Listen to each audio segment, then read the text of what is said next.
Le débat qui va s'ouvrir en Israël autour de la proposition de loi sur la nation va replonger Israël dans une série de questions qui se posent en fait depuis de nombreuses années et qui concernent, et c'est ce que j'aimerais travailler aujourd'hui, sa légitimité. Quel est le rapport qu'il peut y avoir entre les résolutions de l'UNESCO qui déclarent qu'il n'y a jamais eu d'histoire juive sur les lieux d'Eretz Israël, le fait que l'autorité palestinienne ne veuille pas reconnaître un État juif dans l'État d'Israël, le fait que la liste unifiée des partis arabes à la Knesset développe une sorte de politique nationalitaire, irrédentiste d'une certaine façon, le fait qu'une bonne partie de l'intelligentsia israélienne ne se sent pas concernée par la défense de la dimension juive de l'existence d'Israël, et bien là, il y a un ensemble de problèmes qui ressortissent de la même question, à savoir la question de la légitimité. Bien sûr, il y a d'un côté ce qu'on appelle la délégitimation d'Israël, mais le revers de la délégitimation d'Israël, ce que l'on oublie en règle générale, c'est la question de la légitimité d'Israël en tant que telle, à savoir le sujet israélien comme étant et comme se sentant ou se vivant comme légitime. Alors, comment comprendre la notion de légitimité? Il est peut-être bon de la mettre en rapport avec la notion de la légalité, car il ne faut pas confondre les deux notions comme on le fait habituellement. J'en donnerai un exemple célèbre, à savoir l'exemple de De Gaulle à Londres.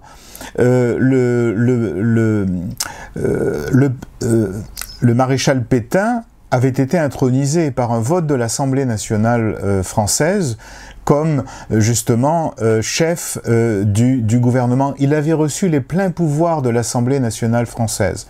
Il était donc le pouvoir, on pourrait dire, légitime et légal.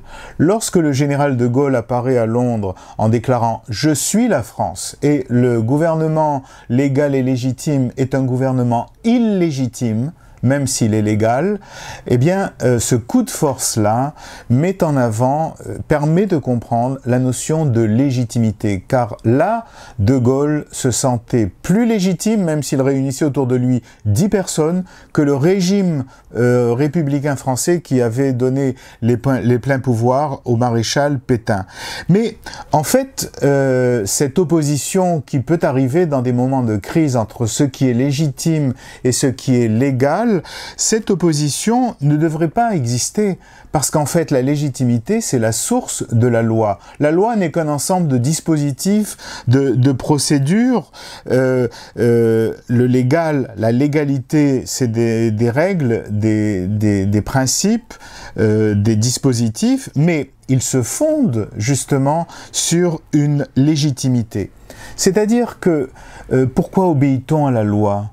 On obéit à la loi parce qu'on estime qu'il est légitime de lui obéir et que cette loi est légitime. Alors qu'est-ce que la légitimité par rapport à la loi? Eh bien, c'est une conviction profonde, un ensemble de principes, de valeurs, de dimensions symboliques qui relèvent aussi de l'identité. De Gaulle se croyait incarner la France éternelle, pas la France temporaire de son temps. Et donc, logiquement, dans une situation de normalité, ce qui est légal devrait reposer sur ce qui est légitime et tirer son autorité de lui, de telle sorte que, eh bien, on obéisse naturellement, les citoyens obéissent naturellement à la loi et non pas sous la menace d'une action contre eux. Donc, ils estiment qu'il est juste et moral d'obéir à la loi. Alors pourquoi obéit-on à cette loi? On peut revenir à Max Weber lorsqu'il nous dit qu'en fait il y a 4 sources de l'obéissance à la loi, c'est-à-dire 4 sources de légitimité. Le charisme, l'idée que la loi émane d'un pouvoir supérieur, divin, supérieur, moral, absolu.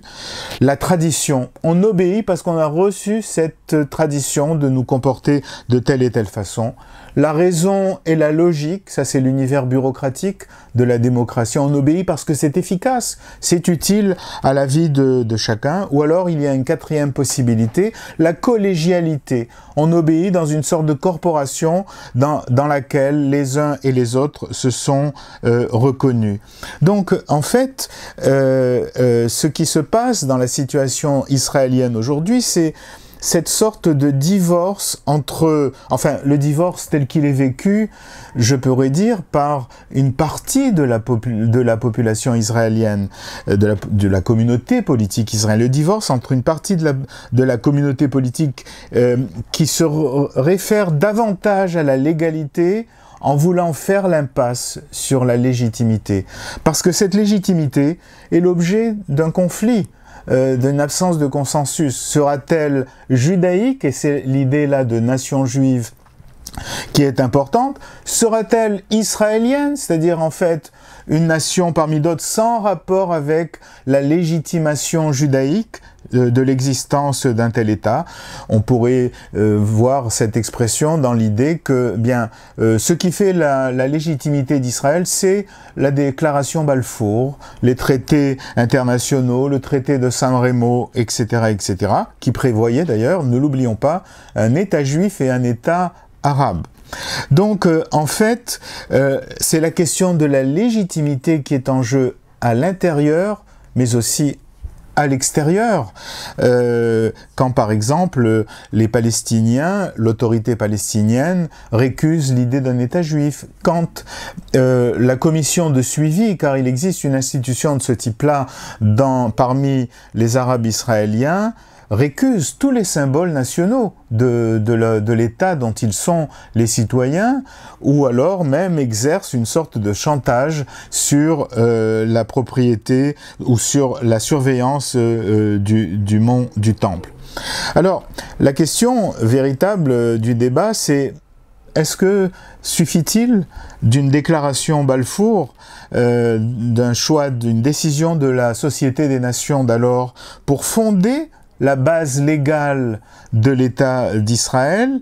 Est-ce que les traités internationaux, des procédures juridiques sont la seule fondation légitime de l'État?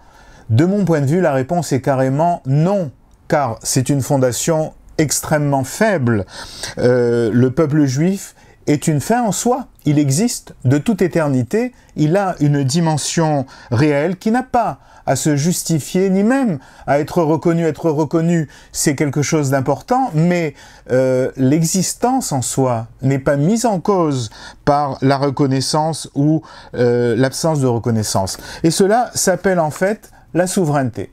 Le sentiment de souveraineté qui, je crois, est fondateur de tout ordre légal et de toute existence collective. Donc, le conflit aujourd'hui, par exemple, entre la Knesset et la Cour suprême, est celui-là. Les uns font découler la légitimité de la légalité, ne reconnaissent qu'une légalité internationale. Les autres, veulent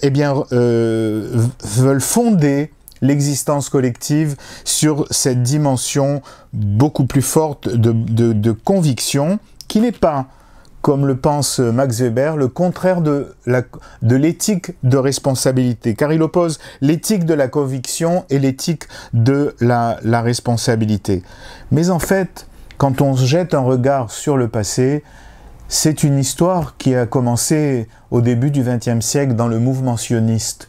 Lorsque Herzl a été confronté au refus de l'Empire ottoman de permettre aux Juifs de s'installer en Eretz Israël, il a proposé au Congrès sioniste mondial l'hypothèse de l'Ouganda, c'est-à-dire d'installer les Juifs en détresse, notamment les Juifs russes, en Ouganda. Et la chose fut refusée par le Congrès, malgré l'urgence de la condition des Juifs russes.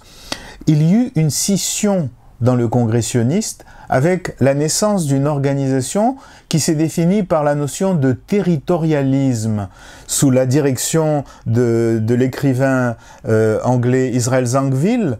Et donc, les territorialistes, finalement, que disaient-ils? Eh bien, que l'existence d'Israël est fondée sur une cause humanitaire, mais pas sur une légitimité historique. Et l'enjeu a été capital de ce point de vue-là, et on remarque qu'il se pose toujours aujourd'hui.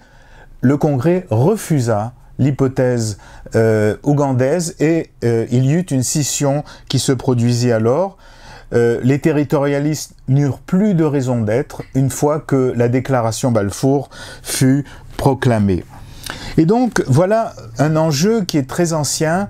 L'existence collective des Juifs est-elle le fruit d'une situation d'urgence, d'une cause humanitaire, ou est-elle l'expression d'une historicité permanente et d'une conviction forte dans la légitimité d'exister? C'est la question qui est posée, et en fait, il faudrait justement travailler à la convergence de ces deux dimensions, qui tournent autour aussi d'un problème resté insoluble pour les Israéliens. Le judaïsme est-il un peuple ou une religion, ou est-il un peuple et une religion? Sans aucun doute, il y a dans l'être juif une dimension exceptionnelle, je crois que c'est ce qui fait l'originalité de la réalité juive, et ce système exceptionnel n'a pas encore véritablement trouvé sa traduction dans les termes contemporains.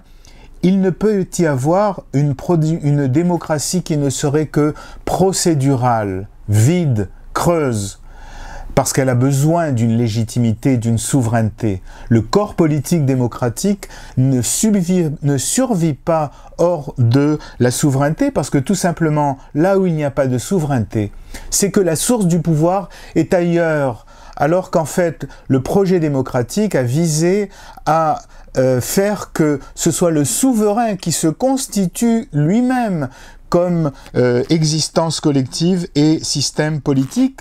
Et on pourrait dire que les droits de l'homme ne sont que des droits évanescents s'ils ne se reposent pas sur les droits de citoyens, mais il n'y a de citoyens que dans des nations particulières, il n'y a pas de citoyen mondial, il n'y a pas d'État mondial, et par conséquent, la veille des droits de l'homme dépend justement de la veille des droits des citoyens, ce qui est aujourd'hui en question dans le post-modernisme. Seule une nation citoyenne peut créer, ériger un tribunal.